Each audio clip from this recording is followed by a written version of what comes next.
One of my goals as NIH director is to look for new ways to do research, and particularly partnerships that we can build, where you bring as many talents and resources together as possible to make progress.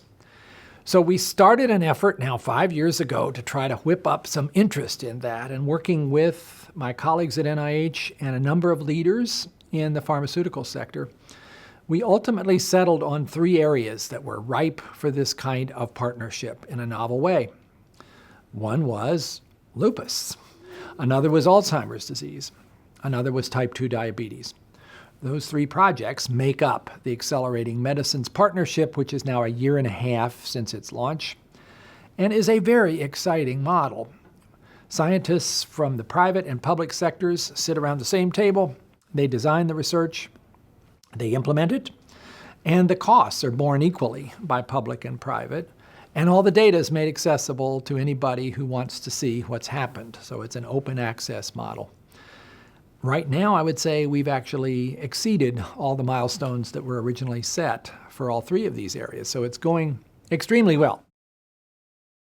The focus on lupus is particularly on new technologies to try to understand what really is going on in the immune system to result in this autoimmune response where cells that normally are supposed to be protecting an individual from outside invading pathogens are instead overactivated in ways that are attacking the body.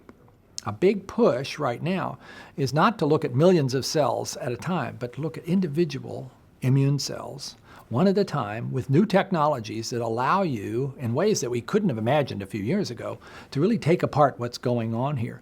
So instead of assessing the activity of this whole army, you're looking at the individual soldiers and saying, what are they up to, and why have they decided to go after the body, particularly the kidney in the case of lupus?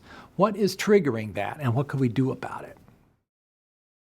For most of the history of medicine, we've had to make judgments about diagnosis and treatment based on the average response of an average patient.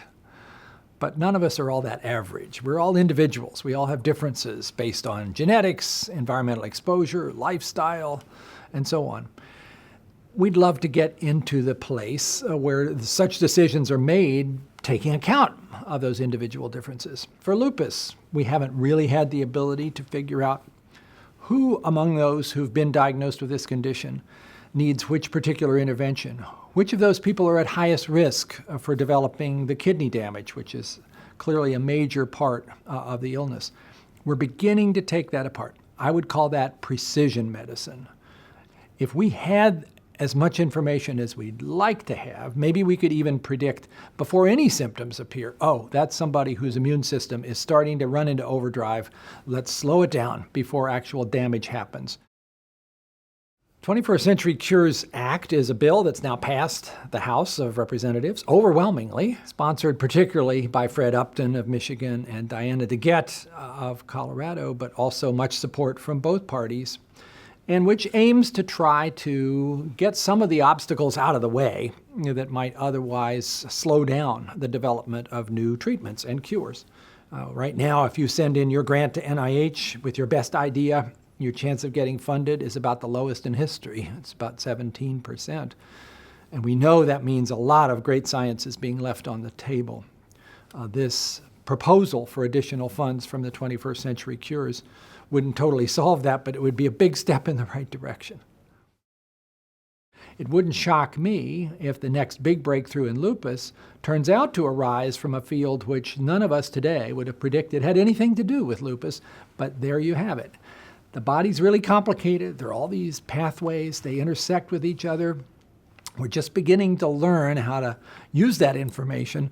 And increasingly, I think we're learning that our way in which we build diagnostic categories around symptoms may not actually be the best view. And that as we get smarter, we'll begin to see that these diseases are much more related than we previously thought. NIH is the largest supporter of biomedical research in the world. In terms of where we're going, my hope would be that we would take this exceptional scientific moment, because things are coming together in biomedical science in ways that I think few people have really appreciated just how special this time is.